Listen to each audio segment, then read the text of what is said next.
Hello mga silingan, mga amiga, mga kanation, mga chokaran, mga karils. Good evening sa inyo tanan. Yeah.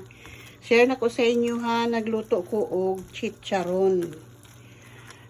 Na Mexican style ni siya. Gibutangan ako og kamatis, akong gibutang sa blender.